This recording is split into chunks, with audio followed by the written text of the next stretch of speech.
अस्सलाम वालेकुम व्यूअर्स, अहमद हसन खान आपकी खिदमत में दोबारा हाजिर है। मैं इस वक्त अमेरिका की रियासत फ्लोरिडा में मौजूद हूं और यहाँ ये जो ग्राउंड आप देख रहे हैं ये फ्लोरिडा स्टेट यूनिवर्सिटी का ग्राउंड है। यहाँ पर ये लोग फुटबॉल खेलते हैं। मैंने कहा आज आप लोगों के लिए एक वीलॉग यहाँ पे रिकॉर्ड करूँ और टॉपिक आज का जो है बड़ा इंटरेस्टिंग टॉपिक है। बार बार इंक्वायरीज आती हैं, लोग पूछते हैं कि क्या कैनेडा अब वर्थ विजिटिंग है या वर्थ मूविंग है कि नहीं।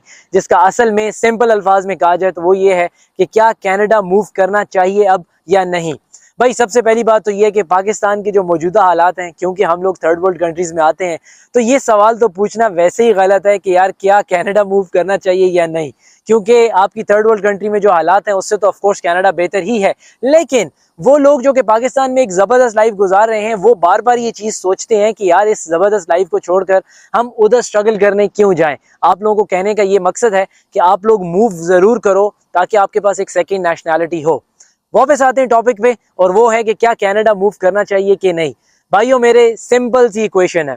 कनाडा ने 2023 में ऑलमोस्ट 35 बिलियन डॉलर के करीब बनाया है सिर्फ स्टूडेंट्स को बुलाकर, और 2024 के साल में ये सोचा जा रहा है कि ऑलमोस्ट 42 बिलियन के करीब जो है 42 बिलियन डॉलर्स के करीब ये इकोनॉमी में एडिशनल आएगा through international students Canadian economy में। उसका मतलब क्या है, आपका टोटल सी पैक जो था पाकिस्तान में, जिसे कहा जाता था सी पैक द गेम चेंजर, अब तो एल लग गए हैं, लेकिन एट दैट टाइम यही कहा जाता था, जो कि 45 से 46 बिलियन डॉलर के करीब उसकी टोटल इन्वेस्टमेंट समझी जाती थी।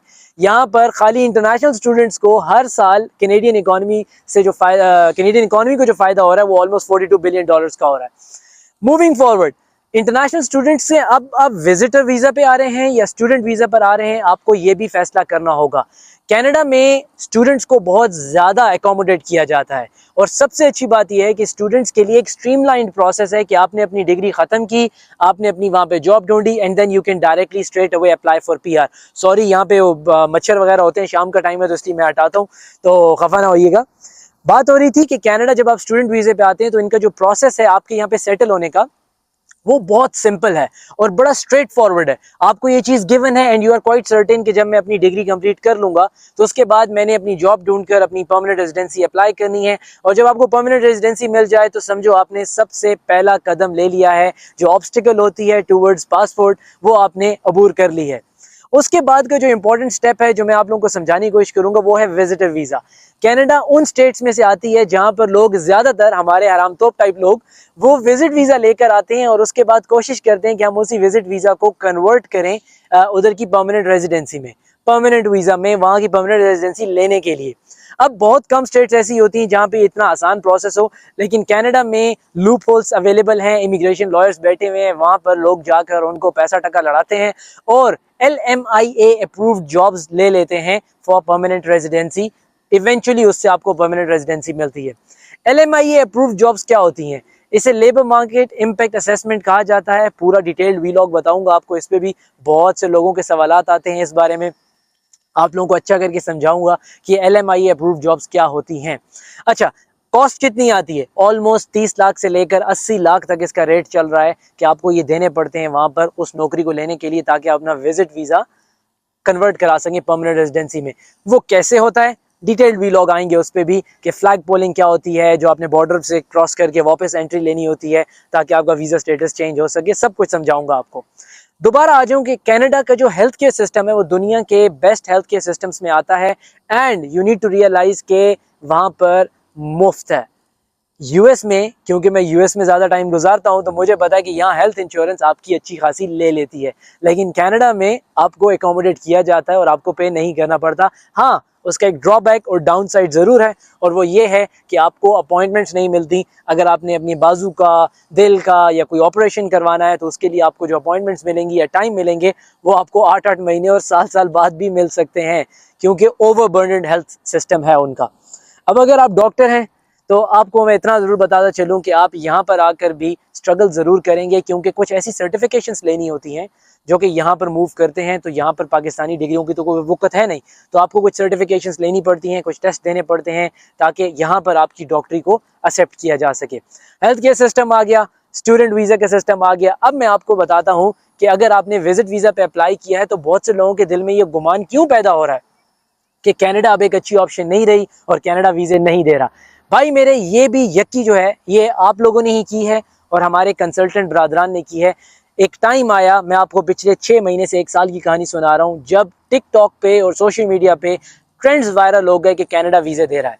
जब ये ट्रेंड वायरल हुआ कि कनाडा वीज़े दे रहा है, तो उस वक्त सब ने तुन दिया और सब ने ये कहना शुरू कर दिया कि जब कनाडा वीज़े दे रहा है तो हम सब अप्लाई करेंगे। कंसल्टेंट का काम है रोकड़ा बनाना। मेरे भाई, एक प्रॉब्लम मैं आपको ज़रूर बताऊं कि हमारे यहाँ काम शुरू होता है उस काम के एक्सपीरियंस के बगैर, और दुकान लगाई जाती है ये कह कर के यार बस पुत्र नू फसाना है तो कारोबार फसा लो। प्रॉब्लम ये आती है कि कंसल्टेंट जो आपके सामने बैठा हुआ है उसने आपको ये चीज़ बेचनी है और वो ये कहेगा कि भाई मूव करो। ओ सर जी तुहाडा प्रोफाइल, ओ सर जी मैं तुहानू दसना कहानी, ऐसे ऐसे बंदे गए ने, ओ प्लंबर चला गया, वेल्डर चला गया, सर जी तुसीं ते बेहतरीन है, तुहाडा प्रोफाइल इन्ना बेहतरीन प्रोफाइल है, तुसीं नहीं जा सकते हो। ये डायलॉग्स गलत है। ये बेसिकली आपको जो है ना, ये रेड फ्लैग्स कहा जाता है हमारी टर्म में, कि जब भी कोई कंसल्टेंट इस तरह की बात करे तो आप समझो कि ये पहला रेड फ्लैग है कि आपको फंसाने की कोशिश हो रही है। हमेशा याद रखना, किसी के हाथ में आपका वीज़ा लगाना नहीं है। एक कंसल्टेंट ज़्यादा से ज़्यादा जो कर सकता है वो ये कर सकता है कि आपका वीज़ा अच्छा फाइल करे ताकि आपके वीज़े के चांसेस ज़्यादा हो जाएं।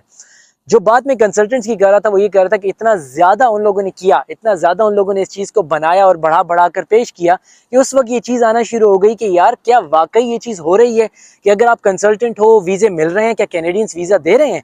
अगर आपको ये था कि कैनेडियंस वीज़ा दे रहे हैं तो वो रिजल्ट्स आना शुरू हो गए आप लोगों के सामने। जब वो रिजल्ट्स आना सामने स्टार्ट हुए तो आप लोगों को पता लगा कि हमारे तो एल लग गए हैं, और एल इसलिए लगे कि कैनेडियंस अपनी इकोनॉमी को देखकर आपको बुलाएंगे। ऐसा नहीं है कि कैनेडियंस आपको बुला लेंगे कि आ जाओ तुसीं भी आ जाओ, वो अप्लाई कर रहा है वो अप्लाई कर रहा है। नहीं, it doesn't happen that way. आप लोगों को जिन चीज़ों का काम करना होगा वो ये करना होगा कि आप अपने प्रोफाइल को देखें, आप अपनी कंट्री को उसको शॉर्ट लिस्ट करें एक तरीके से, और जब आप वो तरीका देख लेंगे तो उसके बाद ही आपको जाकर ये आइडिया होगा कि यार क्या मुझे ये करना चाहिए था या नहीं करना चाहिए था। बहुत से कंसल्टेंट्स हैं बार बार आपको ये चकमा देंगे, इधर अप्लाई करो उधर अप्लाई करो। ये फैसला कतन आपने किसी की बेसिस पे नहीं करना, अपनी प्रायोरिटीज़ को स्ट्रेट करके करना है। मैं उम्मीद करता हूँ कि आपको ये व्लॉग पसंद आया होगा। वंस अगेन, जो लोग ये बार बार कह रहे हैं कि यार आप लोग इधर अप्लाई करें या उधर करें या इधर ना करें या उधर ना करें, उनको मैं दोबारा बताता चलूँ कि कनाडा स्टिल एक बड़ी ज़बरदस्त ऑप्शन है आप लोगों के लिए। इसके बहुत सारे इंटरनेशनल प्रोग्राम्स हैं, फेडरल स्किल्ड इमिग्रेशन प्रोग्राम है, वो प्रोग्राम्स हैं जो कि आप यहाँ यूएस या कनाडा से बाहर बैठकर, पाकिस्तान या इंडिया बैठकर अप्लाई कर सकते हैं और आप लोगों को उसका बहुत बहुत फ़ायदा होगा। वो सारे प्रोग्राम्स मैं अलग व्लॉग्स में एक्सप्लेन करूंगा, बिकॉज ये जो इमिग्रेशन का काम होता है it's very technical, it's an educated stuff. आप इस तरह नहीं हो कि जबड़ियाँ नहीं मार सकते, रिसर्च बेस्ड होता है। क्योंकि जब मैं बात आपके साथ कन्वे कर रहा होता हूँ तो इसका ये मतलब होता है कि लाखों लोग ये बात सुनेंगे, तो मैं मिस इन्फॉर्म नहीं करना चाहता किसी भी ऑडियंस को। आप लोगों का बहुत बहुत शुक्रिया। मैं थोड़ा सा वॉक अराउंड करूंगा, थोड़ा घूमू फिरूंगा, और वेरी सून इंशाल्लाह आपको मैं यहाँ पर फ्लोरिडा की जो पब्लिक यूनिवर्सिटीज़ हैं, मीन स्टेट यूनिवर्सिटीज़ हैं और प्राइवेट यूनिवर्सिटीज़ हैं, उनका राउंड भी दिलाऊंगा और दिखाऊंगा कि यार किस तरीके से यहाँ शोल मेला होता है। फिर एक टाइम आएगा जब मैं आप लोगों को यहाँ के एडमिशन प्रोसेस और उन चीज़ों के बारे में बताऊँगा। स्टे ट्यून्ड, खुश रहें, आबाद रहें। आप लोगों से दोबारा मुलाकात होगी with another very very informative episode. रब रखा। अस्सलाम वालेकुम।